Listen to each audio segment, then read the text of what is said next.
At 3 p.m., the pilots marched onto the runway, climbed into their planes, and took off. This is the actual footage they recorded. The pilots could not communicate with each other for fear of being detected by the enemy's radar.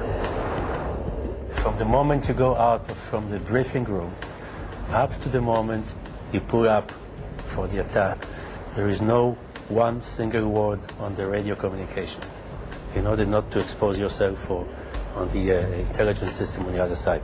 So it's a kind of a silent movie, and each one with himself, with his documents in the cockpit, maps.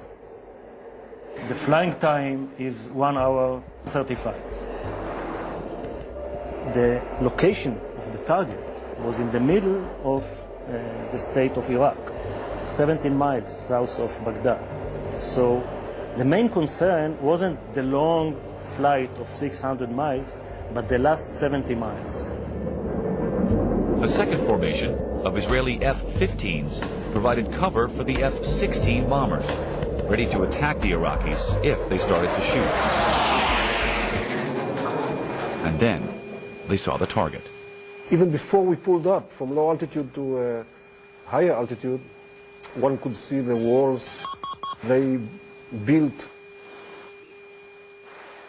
Ironically, Saddam had built these walls to protect the reactor after the Iranian raid.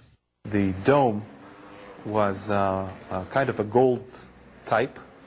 The sun was western, low angle, so when the explosion took place, the whole thing went up in the air and glistened in the setting sun. And it was just a great moment, except that there was no music. The entire attack took 2 minutes. Now it was time to break away, quickly. Iraqi jets and missiles would certainly be launched. One by one, the Israeli pilots radioed each other they completed the mission. 90 minutes away from home, and a lot of flying in Iraq. The pilots, now all accounted for, braced themselves for the worst.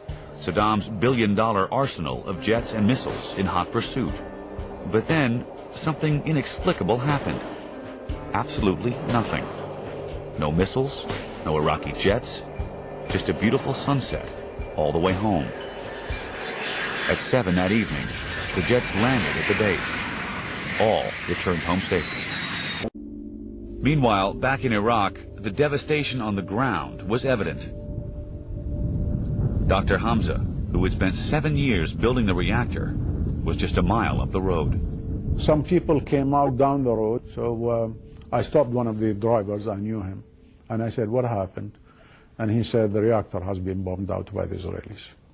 Saddam demanded to know how security could allow this to happen. Oh, he was furious. He wanted to know why this happened, and when he found out the radar was shut down, he executed the officer, and we understood a couple of sergeants with him too. It turns out that every evening at dinner time, the Iraqi radar system was turned off. Who told the Israelis that exactly at 6, every day, the radar stations are turned off, so that they came at 6:25 and bombed out the reactor. The raid was a success.